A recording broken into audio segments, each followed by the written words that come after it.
Welcome back to the basement, where it's top level content from the lower level. We don't get the laugh, and then you're gonna make me laugh. So this is the third time we tried to start this episode because somebody got the case of the giggles. Yeah, Drew. Yeah. Oh, I don't know what his problem is. He's all bubbly today. I don't either, man. I don't know what my problem is either. It's this sunshine. It is. just does something to you. I was in shorts today on Saturday, in shorts. And, you know, it's just what it does. It's what we touched on, we're going to touch on in a later episode, is seasonal depression, right? You know, it's a real thing, right? We're going to talk about mental health this episode. We're going to shoot. We didn't do any research. I mean, I don't have to do research. I live it every day. And, I'm sure you guys, right? All right. Yep. All right. So, we're just going to kind of toss back some ideas. We're going to talk about it. And we hope you guys enjoy our little episode. It's going to be a little different from what we've done the last couple weeks, where it's been full of research and facts and everything. We kind of just want to have a stress-free Saturday, and that's actually what it's all about. That's why we wanted to have this podcast, is we wanted to come together and just have a Saturday where we could just kick it. You know what I mean? And that's what we're going to do today. We're going to kick it. We're going to talk about mental health. So, how do you guys feel about mental health? I feel like, you know, that it gets overlooked, and specifically in men. Mm-hmm. I do feel like there needs to be more awareness of mental health, particularly in children, and also men. I mean, not leaving out the women, but Right. you know, I feel like there's more of a stigma for a man getting help for mental health issues than others. Yeah. I feel like even though it's definitely come a long way, I mean, honestly, just even within our lifetime, like the progress that they've made as far as the awareness and the treatments and everything for mental health, I feel like we're still nowhere near where we need to be. Yeah. Well, I teach this parenting class at the place I work. And one thing that we actually focus on, it's a fathering class is what it really is where does our mental health for men really start? It starts when we're young, right? Mm-hmm. What's one thing we were all told as little boys growing up? If you get hurt, don't be a girl. Don't be a girl. Don't cry. Stop being a sissy. Stop being a sissy. And you know what? I'm guilty of it. I do it with my boys now. But at the same time, it doesn't really teach them how to express their emotions. And I feel like that done a lot more damage than what it done good. And I want to pause on our mental health episode because this dude just housed half a pizza. And for some reason, there's pizza sauce all the way on the computer screen. It's been there. Oh, yeah, I was about to say, my goodness. And right here, too, is a little bit of that salsa from our International Food Challenge. Yeah, I mean, it may be for me for something else, but no, the pizza. Pizza. If you haven't seen the live of these guys blowing chunks, it was not good for their mental health. But we'll go back into mental health. So, it's something that a lot of people don't want to talk about, even for the females. You don't feel like you really want to talk about it. You don't want to get help. You view it as a sign of weakness. And I'm here to tell you that that's the furthest thing from the truth. It's not weakness if you want to go out and get help, if you want to get your medication, if you want to go talk to a psychiatrist, to a person, or if you just want to message your buddy or even message us here. We'll help you out. There's a guy we met last week, That Boy Clay on TikTok. I'm actually in his Discord.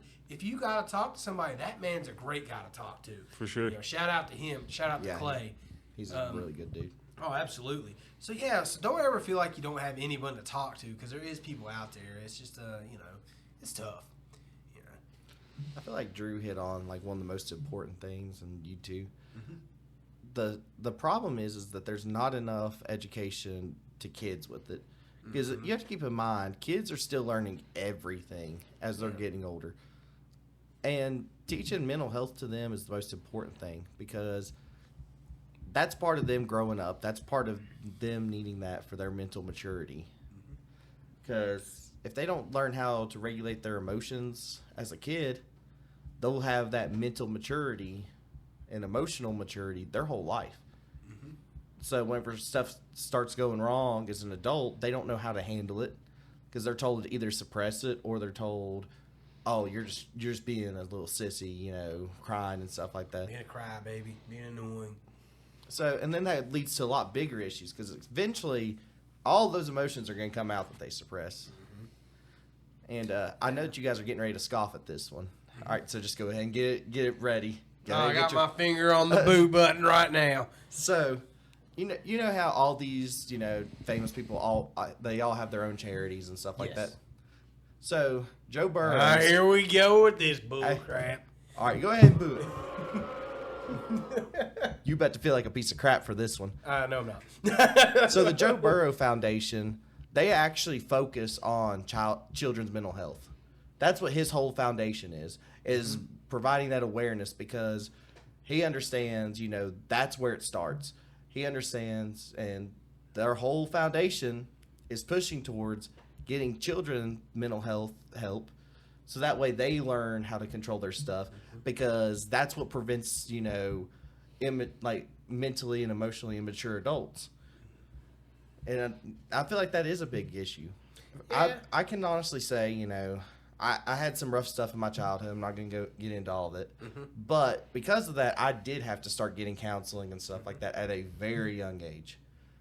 And at the time, I hated it. At the time, I was embarrassed. There was that stigma. There was that stigma. Well, and even still, it was like the stuff that I was having to talk about, too. It was rough. Yeah.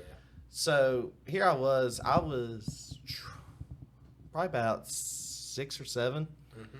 And I'm having to talk to a therapist once a week for years. And I had talked to guidance counselors too, like the whole 9 yards.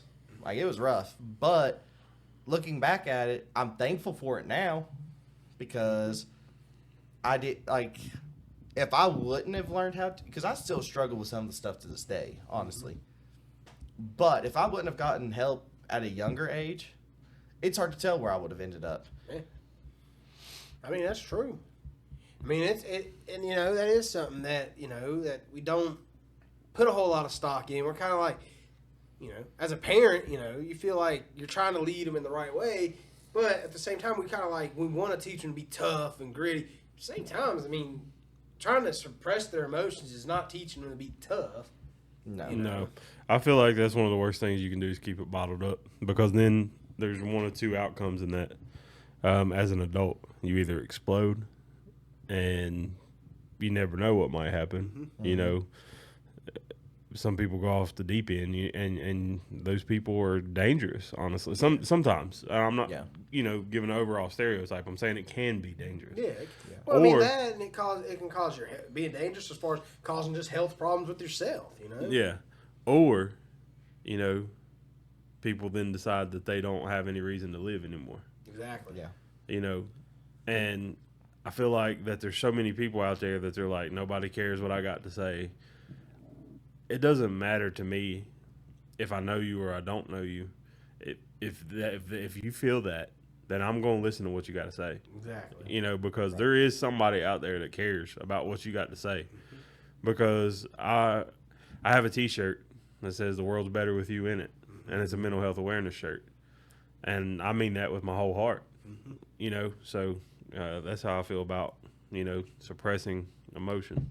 My thing is, everybody in this entire world contributes something to the entire world. There's a reason everybody's here.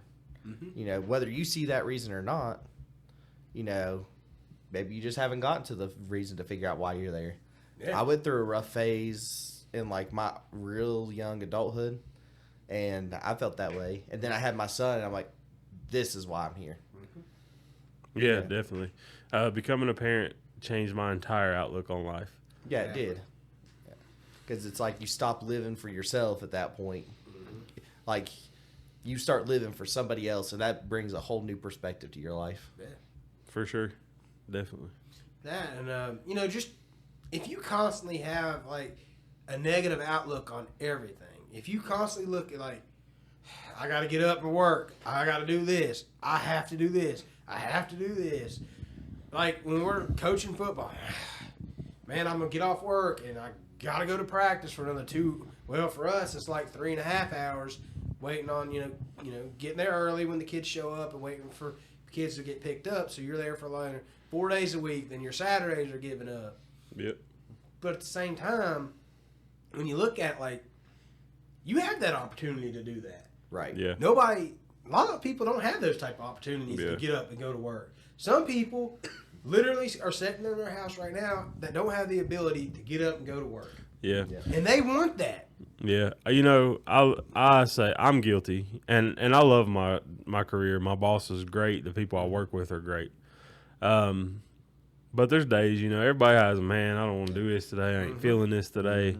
But like you just said, you know, there's somebody out there that wishes they had the job to go to because they're struggling financially, or like you said, they just don't have the ability to get up and go.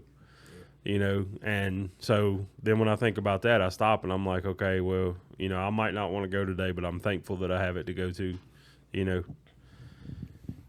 I got a question for y'all. It's a mental health related question. It's the last day of kindergarten.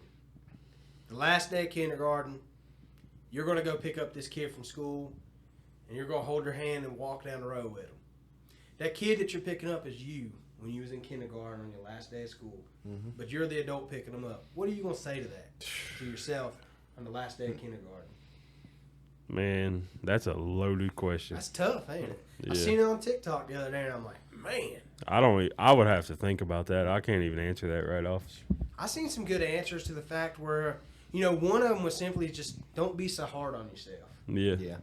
I can see that. One of them was just enjoy your time in school and have fun. Don't worry about what other people think. Yep.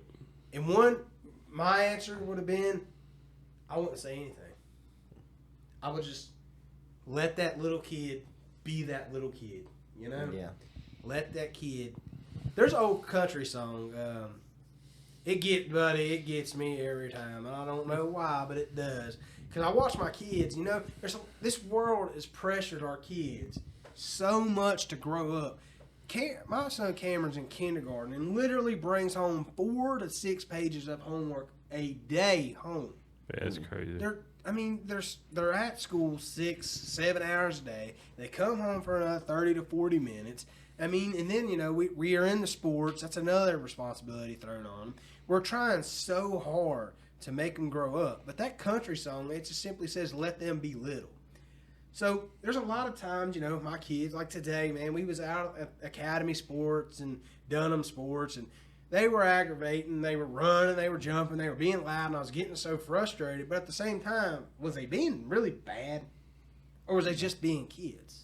Exactly. You know, that's what we got to look at. Like, one thing I read is if your kids go to school or go out in public with other people, like strangers or parents, and they say how great your kids are, but they come home and you're like, that ain't my kids you're talking about because they wild here.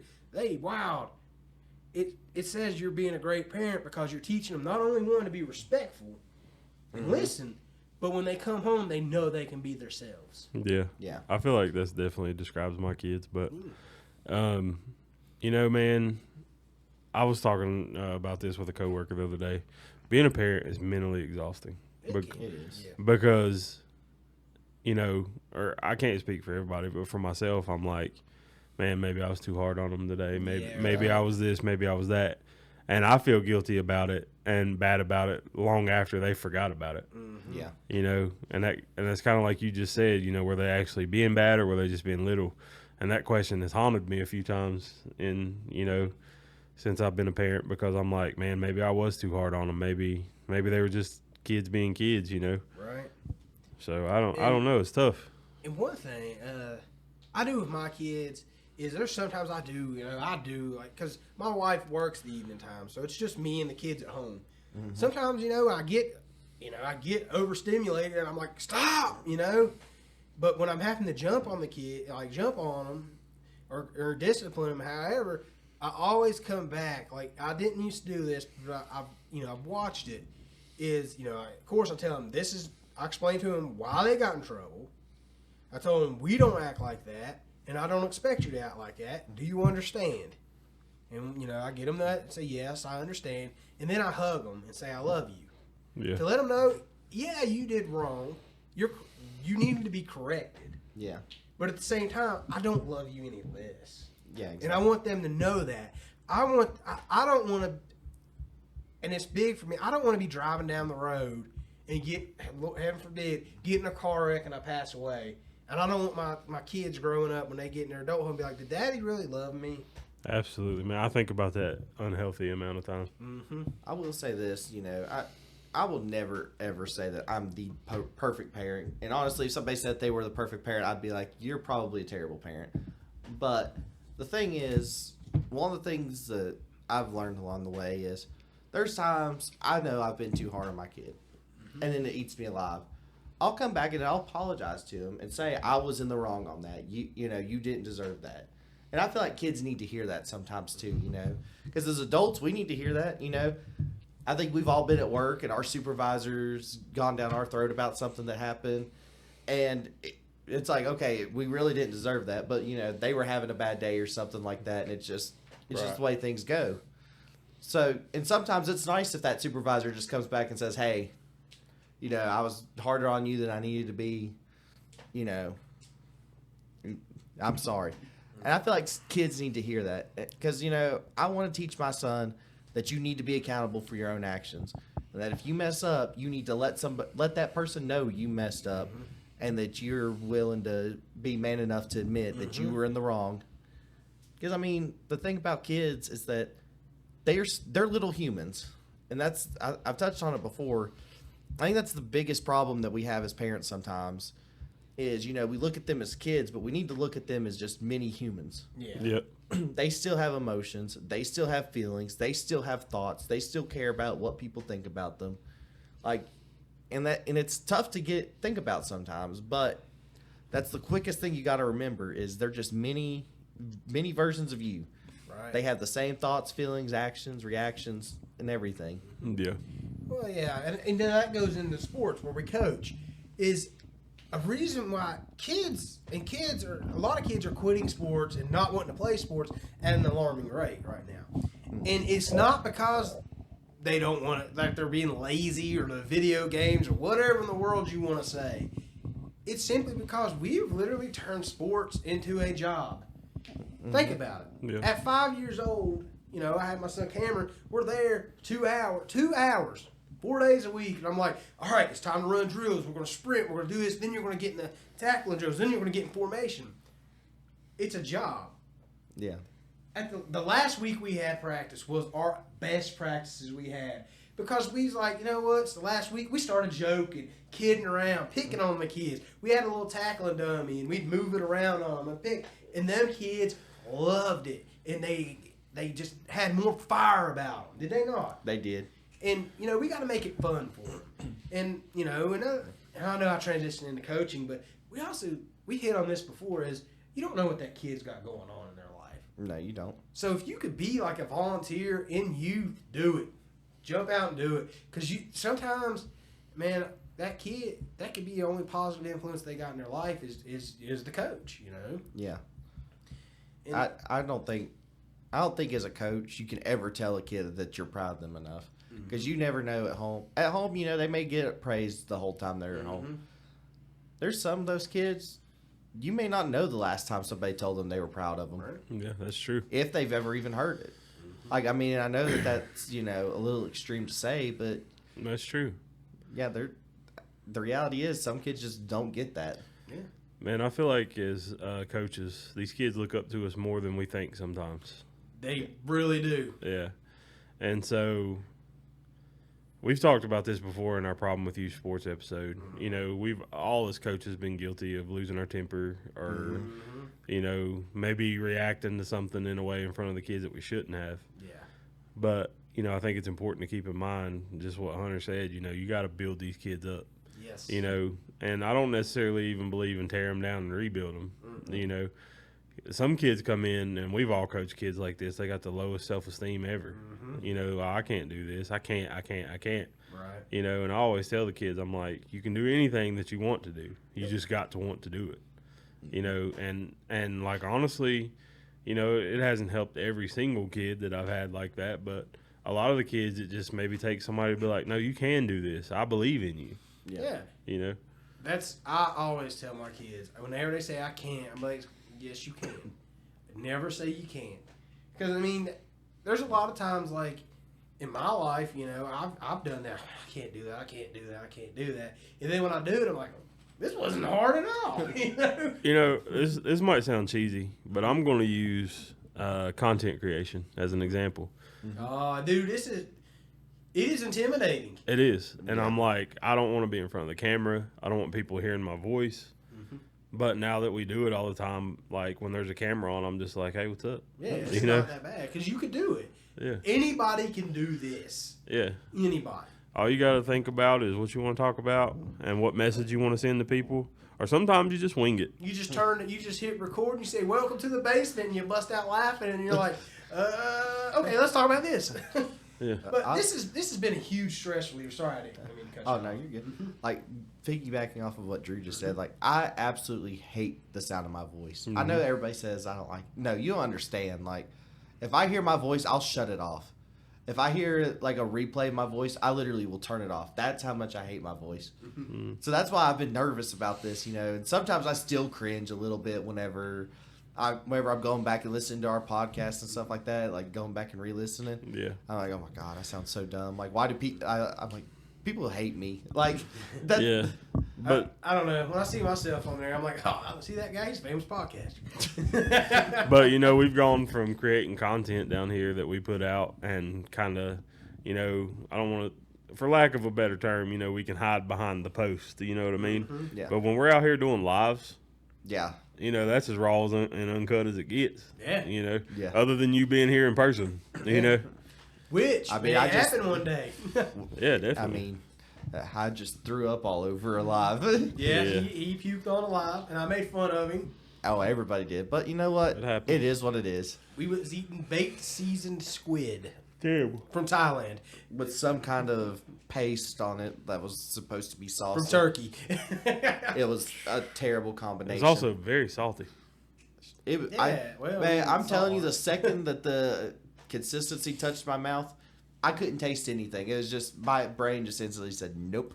But we're gonna wrap that back in with mental health. Is I look forward to recording too. and getting I in do front of too. the camera. And growing up, I was so scared of public speaking. I had a speech class at Bluefield State back in 2008, and I literally just failed the class because I did not want to get up. I was like, I'm not getting in front of them talking. I'm not doing it. I said, I'll just fail the class and take something else. And I did. I failed it because I did not want to get up there in front of the class, and it was only 15 people. Now I can literally get in front of 120 people. I got in front of the assistant governor of Virginia and got up there and said, "Man, I was up in Richmond," and I said, I was wearing a Mountaineer shirt, and I said, "Man, I had to drive through a lot of trash to get here today," and I'm mainly talking about Blacksburg and Charlottesville, and they died laughing. I would have never done that. And I was in front of probably 150 people. I mean, I'm talking like assistant governor in Commonwealth of Virginia, director of this department that I work at. I mean, I'm talking like major players in the Commonwealth of Virginia. And I was like, Blacksburg, Charlottesville suck, which is like their shining, jewel in Virginia. And I was like, they're terrible. And I'm in a West Virginia shirt. So it's just, if you're going through mental health things and you're struggling, get out there and find something to do. Is it fishing? Get out there and fish. Get out there and hunt. Your thing may be woodworking. Like my dad, man, he likes to make flags and wooden things. He made this sign up here. They said I didn't give him a shout out for, so here's your shout out, Dad. You made this beautiful sign. Make me a flag to go right. I'm just playing. I'm just picking on you, Dad. But yeah, just find something that interests you. Like the worst thing you could do if you're depressed is sit there. Yeah. I read a really interesting story. How many times have y'all heard that video games is bad for kids? Tons, right? Mm-hmm. They say it's violent and all that stuff. Well, I read this guy, he left a review on this game. I never played the game, so I don't know anything about it. But it was a review for Stardew Valley. I don't know what that game is. This guy said he bought it for his son, who was like 14, and said, "My man's over here choking. We may just be down to 2 people on the podcast. He may pass away." But anyways, it was Stardew Valley, and he left a review for this game. And, he said, I know a lot of people talk down about video games and not wanting their kids to play it. He said, but I bought my son this game, and I hated it at first. He said, because I didn't know anything about video games, and he said that's all this kid done 24/7. He said it got to the point where we wasn't even talking. He said our relationship was terrible because we just didn't communicate. Mm-hmm. He said, so I was like, I gotta see why this game's so good. So he went out and bought a gaming system, bought the game, and then his son invited him to a server to teach him how to play the game. Now they play that game every day together to the point where their relationship is so good now that they go out for events outside the house. He said video games saved his relationship with his kids. So he found something he had in common with his kids, which is important. Yep. Well, there's also been proof too, like as far as video games with kids, that video games actually help with decision-making skills, problem-solving skills. Yeah. I read another this one of them old race car games we used to play with, Cruising USA. Cruising USA. Where the whoever got the best lap, that ghost car would always be there. Yeah. Mm-hmm. And there was a guy. He said his older brother, him and his older brother used to play all the time, and his older brother died, and had the best time on that track. And he said he'd race that ghost car every time. He said he got to the point where he was beating the ghost car, but he would stop at the finish line so the ghost car would beat him, so he could always race with his brother. Yeah, I've seen a few posts like that on Forza. Yeah. You know, Because it can be the same thing. yeah, that's awesome, dude. People are quick to put down something that they don't understand, Yeah. or something that they don't necessarily like or agree with, and instead of doing that, like I feel like it's not just video games, but geez, man, just about everything in this world now. You Yeah. know, if you don't agree with it or you don't like it, it's a problem. It's a problem. Yeah. Maybe try to see how other people see it, or maybe try something new, or maybe just mind your business sometimes. Yeah. I mean, I'm not trying True to that. be I no mean, kind of no, way, It's but like if something's not directly affecting your life and it's making somebody else happy, what's wrong with it? yeah, that's how I see it, man. Just because it's different from what you're doing, what you're saying, what you're, Yeah. anything like that, doesn't make it wrong. It literally just makes it different. Yeah, and that's how it is, dude. But so many people nowadays just can't. They just can't. They No. just can't leave it alone. They can't. They can't let somebody else be. Yeah, I mean, you're absolutely right. Yeah. I feel like that was a pretty good episode on mental health. What do you guys think? Yeah, we Yeah. right at 30 minutes. It wasn't no scientific study or anything like that. It was just, guys talking about mental health, coaches talking about mental health. Yeah. I feel like So it was pretty I just want to add one thing. good. Go ahead. And I know it's been said by everybody pretty much on our episode with that boy Clay, but if you ever feel alone, message our pages. One of the three of us will get back to you. Absolutely. If it's to that level, I'll give you my phone number. We can talk it out. Don't ever feel like you're alone. Absolutely. Absolutely. And in case you don't feel comfortable reaching out to us, the suicide hotline number is now 988. You can call or text that number if you need to. So that Yep. way, some people don't feel comfortable talking on the phone about situations. They have it to where you can text it. They Yeah. made it a simple number to remember. Yeah. So always reach out, There's always somebody that wants you here. and it always gets better. Yeah, absolutely. And don't think we're just talking like this, like we don't understand what you're going through. I mean, I'll be vulnerable enough to share with you. I'm diagnosed bipolar type 1 disorder with generalized anxiety. So I know what mental health is. Absolutely. I understand it. I lived through it. Yeah. So don't feel like if you talk to me, I'm going to be looking down on you. I'm going to be looking at you level, man. Yeah. So, I feel like all the three of us here have some sort of diagnosis. Yeah. I have ADHD and depression. I'm So bipolar type 2 with depression, anxiety. so you're 100% not alone. Absolutely not. with that being said, I appreciate you guys stopping by, taking a listen to us. It's a little bit of different week, a little bit different episodes, but it's always top level content from the lower level. Thank you for joining us at the basement. Follow, like, subscribe, share, leave us a comment with some love. Y'all Have a take good care. day.